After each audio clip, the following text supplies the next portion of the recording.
Am I that unoriginal that I'm not doing 3 videos on the same topic not that far away from each other? Yes, I am. Hello everyone and welcome back to yet another episode. Today I'm titled Prager University. Yep, that's pretty much it. Now this is probably going to be my last video on Prager U. I've had fun, it's been a joy, but I think I'm going to probably step down after this one. I think I've kind of beat this into the ground, and then I'll be done with it. So yeah, I think this is going to be the last one. Not the last video, but like the last episode I'm doing on them. So we're gonna get into this video. It's the suicide of Europe. Sounds fun. The civilization born of Judeo-Christian values, ancient Greek philosophy, and the discoveries of the Enlightenment is staring at the abyss, brought there by its own hand. To put it starkly, Europe is committing suicide. Because they're not embracing God. But there are 2 major causes. The first is the mass movement of peoples into Europe. This has been going on since immigration's problem, how dare you. It sped up massively in the migration crisis of 2015 when more than 1 million migrants poured into Europe from the Middle East, North Africa and East Asia. Yeah, how dare they leave the Middle East, war-torn part of the world, North Africa, not a good place to live, and East Asia. How dare they leave places where, you know, they can be more free in Europe? And of course it's their fault that people are, you know, actually thinking about things now, and that it's all the migrants' fault. Just all of them. And of course, why would they leave? The economic opportunities were far greater in Europe than from where they came, and if the work dried up, there were generous welfare benefits to be had. Okay, I feel like you guys are smart enough at this point to know what I'm going to say here. Now, okay, immigration, first off, even if they are illegal immigrants, there are so many circumstances that illegal immigrants aren't actually doing anything illegal other than, you know, crossing the border illegally, but, like, they're not bad people. They're just coming from a bad situation and they can't really get in the way that you're supposed to. There are so many stories about that that's kind of ridiculous that people don't already know about them, or they just don't really care.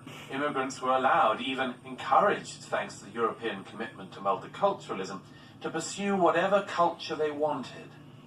But that didn't work out well. Okay, I know this is about Europe, not the United States.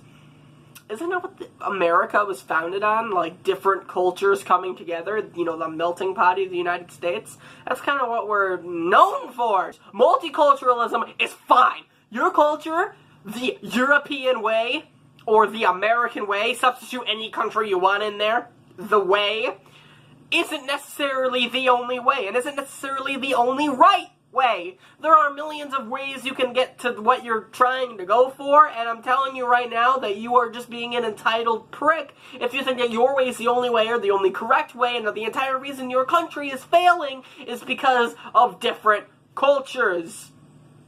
That's not accurate. So, the immigrants were then asked to assimilate and embrace Western values. If that happened, European governments reasoned, all the financial costs, even the occasional acts of terrorism, could be overlooked. Okay, I don't know if you just got that. Immigrants need to embrace Western culture, or they're terrorists. There's a big gap there. Not all immigrants are terrorists. In fact, the majority of them aren't. Do you not see the problem here? I'm convinced that 90% of the people in Prager U didn't, like, learn anything in school or didn't actually care to learn history because they sound like my textbook. They sound like my 1850 to 1915, basically. That part of the textbook is what they sound like constantly. Okay, so this one should be fun. We're gonna move on from that video. This one is called Will Witt Asks Women What They Want in a Man. What do you look for most in a man? Conservative and Christian. Those are my 2 top things. What?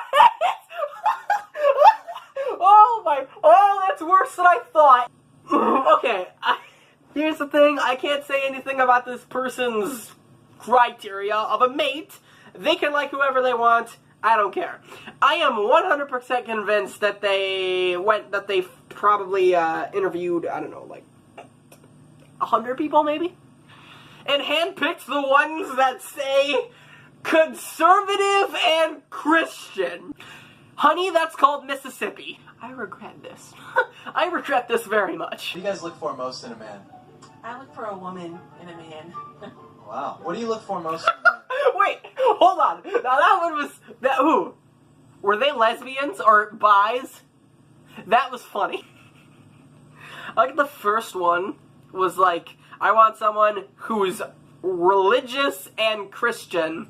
And the one followed right after that is, I want a woman, and then respect. One of these things is not like the other. You want masculinity in a man? I think that's necessary. A woman needs to... I cut her off before she finished, but I want to say, do you want, the definition of masculinity is this. This can be interpreted in many different ways. Do you look for masculinity in a man? Do you mean like the weightlifting, the Rock,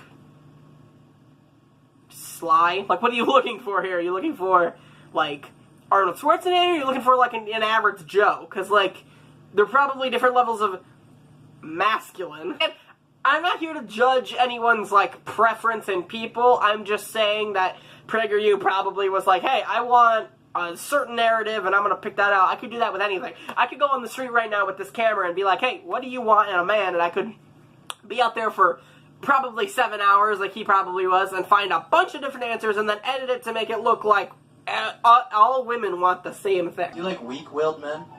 No. There's a lot of those running around these days, huh? Yeah, it's 28. What does weak-willed man mean? They're talking about, like a liberal? Or they're talking about weak-willed? Someone who doesn't stick to his guns? I'm confused. Do you want a weak man? A soy boy? I don't know. You want men to hold up doors open for you and things like that? Yeah, absolutely. Would you want a man to, like, hold doors open for you and be chivalrous? Yeah, that's nice. She loves Is chivalry dead? You love boys? Chivalry is fine. People conflate chivalry with sexism. They're the two things. 90% of the people, no, like 99% of the people I know in my life don't conflate them. They know that if someone's doing that, it's because they're just trying to be nice. It's not a sexist thing. It's not like a woman can't open her own door. That's only like the extreme, or like the baby it's cold outside sexism thing, or like chivalry is sexist thing. Those two are a little too far out of my ballpark. Like, I don't understand them. I'm not going to go ahead and say that they're completely inaccurate. I don't believe that Baby It's Cold Outside is a sexist song. I think it's fine. I think it's actually a good song, like, performance-wise. Am I going to say I'm not going to sit here and say, you're wrong, you're the outrage piece that's gone too far. I'm not, like, a 70-year-old. I'm just, like, I don't understand it, but, like, I guess I can understand why certain people have a problem with it. And if a woman doesn't want chivalry, then hey, don't do it. Or if you can't do that, then find somebody else. So like you DM her and you're like, you're hot. Yeah, it's like, I'm gonna post a bikini pic, someone's gonna DM me, like, let's hang out. Like, it's gross. I too. Gross. I mean, yeah, sometimes that's not really the best, but, like, it's fine. If you want to date someone like that, first off, it is easier, and secondly, you might actually like the person more. Just because someone meets over social media or like that, posting a bikini pic, and then somebody DMs them and says, hey, you want to maybe hang out sometimes? Sometimes that can be a little creepy, but if it works out, then it works out and it doesn't matter, right? It's not creepy. It's fine. It's called adapt to the new world. It's what you need to know about Planned Parenthood. So an abortion episode. Fun. Imagine there's an organization that claims to stand for one thing. Okay, this is Prager U's biggest, pretty much anyone on the right, like Fox News, Prager U's, their, like, easiest trick. If they want to bash something on the left, like if they want to bash something but, like, not be labeled sexist, they bring on a woman to talk about a woman's issue. Or they bring on a gay person to talk about why gay marriage shouldn't be a thing. Or bring on an African-American person to say African-Americans are different. I don't know how that works. But, like, they do that all the time. Just watch Prager U or watch Fox News long enough and I'll guarantee you you'll find one like that. Planned Parenthood doesn't help people plan for parenthood. It helps people escape it. No. You.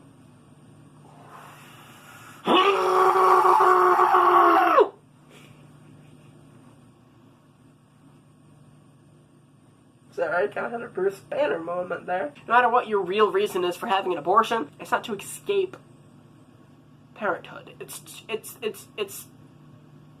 to, well, first off, in some situations, it's to save yourself, and in other situations, it's to save the baby, and to save, even, okay, you know the whole thing, like, oh, well, if you don't want the baby, first off, you shouldn't have had sex, which, like, that's a whole other thing, but also, their whole thing where it's like, hey, just put it up for adoption. You still have to go to the hospital, most likely, to actually have the baby.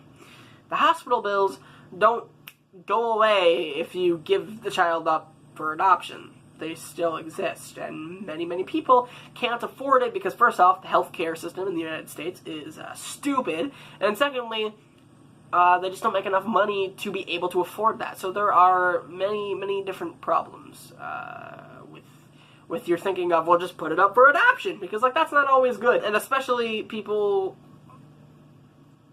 bad stepfathers and stepmothers. There are plenty of good ones that adopt, and they're perfectly fine, and when I grow up, I actually plan to adopt somebody, but there are many people that aren't good people, and that can abuse them, and that's a really sad situation. So, there are many problems with that. Most deceptive of all, Planned Parenthood tells you that abortions are a small part of what it does, but it performs more abortions than anyone else in America.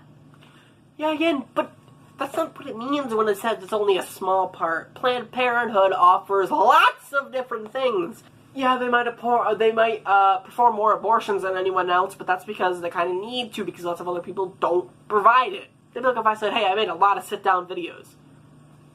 Or that'd be like if only a small part of what I do is sit-down videos like this. And then you can point to this and being like, well, hey, look at your homepage. You make a lot of them. There's a difference between doing a lot of it and being the entire thing that you do. I do many other things, just like Planned Parenthood do many other things, so what they mean by it's only a small part of what it does. English is fun, isn't it? That they provide life-saving cancer screenings. And they do. Just not that many of them. Less than 2% of the nation's screenings each year. They talk about providing breast exams. They do, but just not that many of them. Again, less than 2% of the nation's total. Does it matter what their total percentage is in the world? No! For those 2%, which by the way, even under 2% of the U.S. population is still an enormous amount of people, they got what they went for. They got for their cancer screening. They got for breast exams. They got what they went there to do. Just because people don't think Planned Parenthood, lots of people go get breast exams from not Planned Parenthood because they have another option, or because they don't even know Planned Parenthood does it, because all you do is bash it for having abortions. Okay, my blood pressure's too high, so I'm gonna end this video right here. Thank you all so much for watching. If you enjoyed this video, don't forget to leave a like and subscribe for the next video, which I guarantee you won't be this. Thank you so much for watching, and until then,